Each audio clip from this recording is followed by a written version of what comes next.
Hi friends, నేను మీ నాంచి. ఈరోజు మనం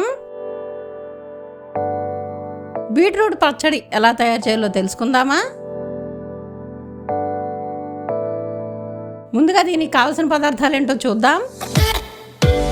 కొద్దిగా ఆయిల్, రుచికి సరిపడా సాల్ట్, తాలింపు దినుసులు, 2 బీట్రూట్ని ఇలా ముక్కలుగా కట్ చేసుకోవాలి చెక్కు తీసి, 1 స్పూన్ జీలకర్ర, 4 వెల్లుల్లి రెబ్బలు, 8 నుంచి 9 వరకు పచ్చిమిరపకాయలు, అలాగే 1 రెబ్బ కరివేపాకు కూడా తీసుకుందాం. ముందుగా స్టవ్ వెలిగించుకొని ఇలా ఒక ప్యాన్ పెట్టుకోవాలి.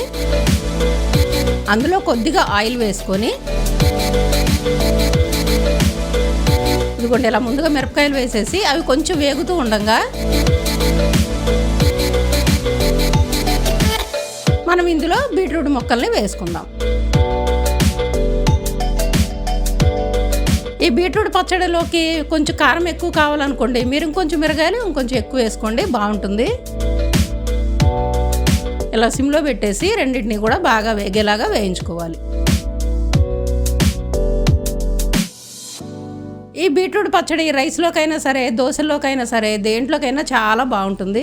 ఒక 10 to 15 మినిట్స్ వరకు వేయించుకోవాలి సిమ్లో పెట్టి. ఈ వేగిన తర్వాత స్టవ్ ఆపేసి అందులో కొద్దిగా సాల్ట్, జీలకర్ర, వెల్లుల్లి రెబ్బల్ని వేసేసుకొని పక్కన పెట్టుకుందాం. ఇది బాగా చల్లారిన తర్వాత మనం అప్పుడు మిక్సీ వేసుకుందాము.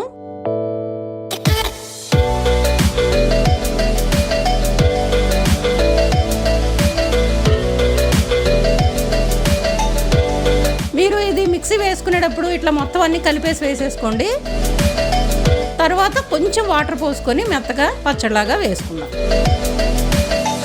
తర్వాత అదే ప్యాన్ స్టవ్ మీద పెట్టుకొని అందులో కొద్దిగా ఆయిల్ వేసి తాలింపు దినుసులు వేసుకొని ఎర్రగా వేయించుకుందాం.